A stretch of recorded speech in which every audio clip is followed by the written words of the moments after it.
It's a free country. America is a democracy. It's your right to vote.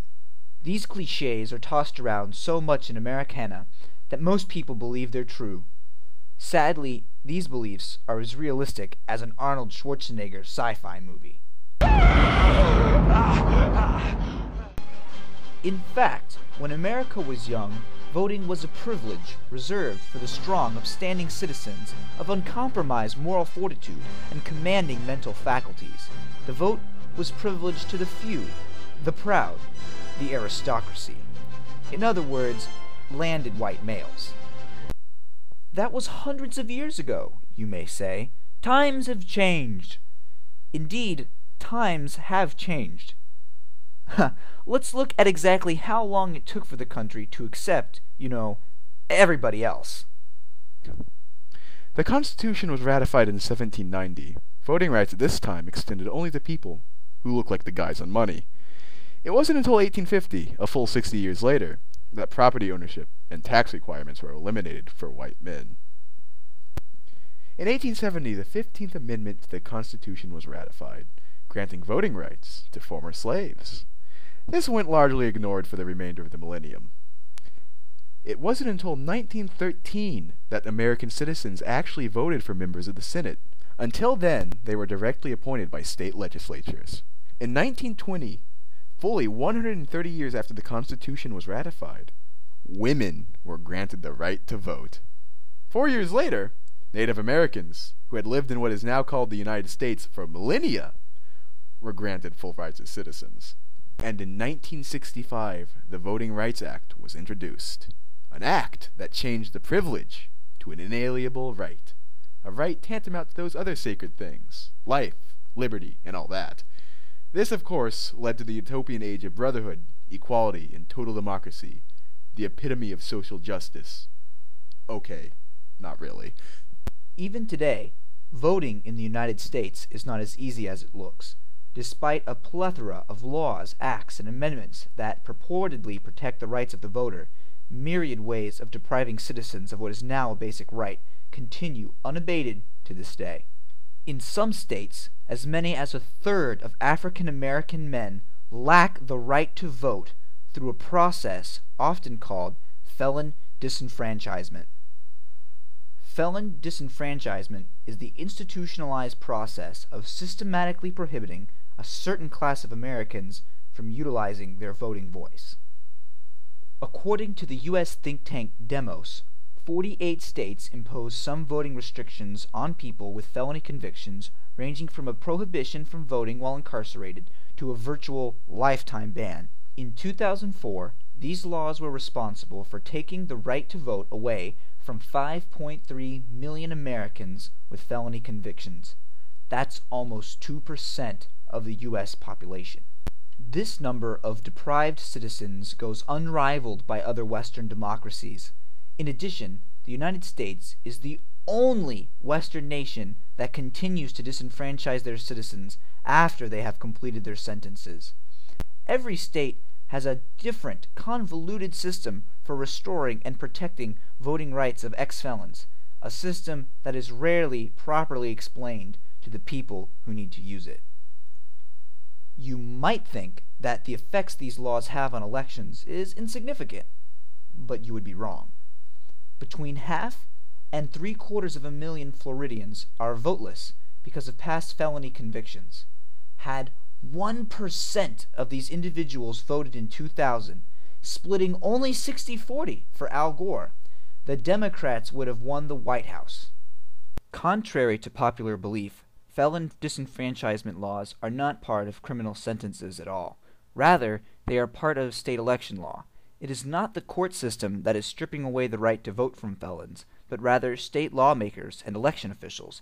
Essentially, it is a system of deciding who, under what circumstances, should be allowed to vote. A common argument for felon disenfranchisement claims that it's a necessary, integral, or useful part of a criminal sentence. This is preposterous. Taking away a prisoner or former prisoner's right to vote fails to achieve any of the typical goals of incarceration, namely deterrence, retribution, or rehabilitation. You feel you've been rehabilitated? Rehabilitated? Well, now let me see. You know, I don't have any idea what that means. Well, it means you're ready to rejoin society. I know what you think it means, Sonny. To me, it's just a made-up word. A politician's word, so that young fellas like yourself can wear a suit and a tie and have a job. Israel, Canada, Sweden, even Maine and Vermont permit citizens to literally vote from their prison cells, to no ill effect. Ultimately, the policy of felon disenfranchisement reflects the outdated legal and societal framework that voting is some sort of privilege, akin to having a driver's license. It harkens back to the days when the elite cadre of landowners dominated the government. What is truly frightening about the idea of felon disenfranchisement is that the arcane rules can be easily manipulated by those with less than benevolent intentions. According to most states' districting laws, the convicts residing in usually rural prisons count towards the total population of the district in which the prison is located. However, any felons residing in that prison lack the right to vote, effectively weighing the votes of the residents of the rural districts where prisons are located over the urban locales, which, coincidentally, have large African American populations. There are also specific instances of more direct racism. Before the 2000 presidential elections, the Florida state legislature became paranoid that some felon might try to register to vote, and that local officials wouldn't prohibit them from doing so. Great Scott! A private company called Database Technologies was hired to purge voter rolls of any people who were known to be felons. According to an article by Sasha Abramsky, people were knocked off the voter list with as little as 70% match. Criteria such as having a nickname similar to a felon's name could count towards being purged from the rolls. A vast majority of the voters that Database Technologies removed from the lists were African American voters. And those removed prior to the presidential election were disproportionately Democratic. This calls into question the original purpose of felon disenfranchisement. 31% of African American men in Florida are banned for life from voting in any election. This sort of indirect racial discrimination is not limited to Florida, though it is one of the worst offenders. In fact, statistically, African Americans are denied the right to vote due to felon disenfranchisement laws 5 times as often as whites. Law professor David Cole explains that, together, the drug war and felony disenfranchisement have done more to turn away black voters than anything since the poll tax. Indeed, felon disenfranchisement laws are closely connected to the war on drugs.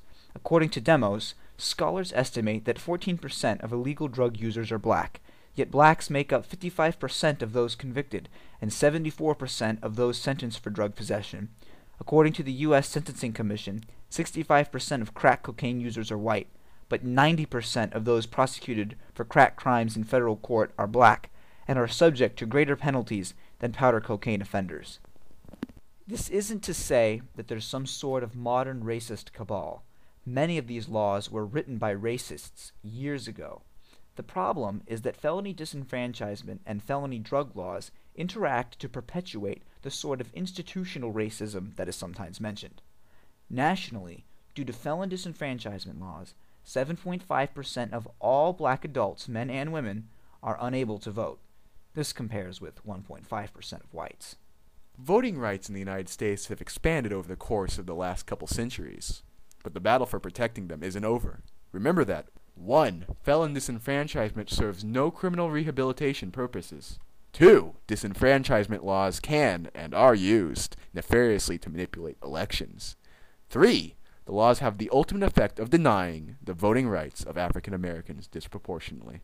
Felons without voting rights will never be able to get them back without the help of regular citizens. People who have had their voting rights stripped away find it difficult, if not impossible, to rectify their situation. After all, what sort of politicians want to be painted as pro-felon?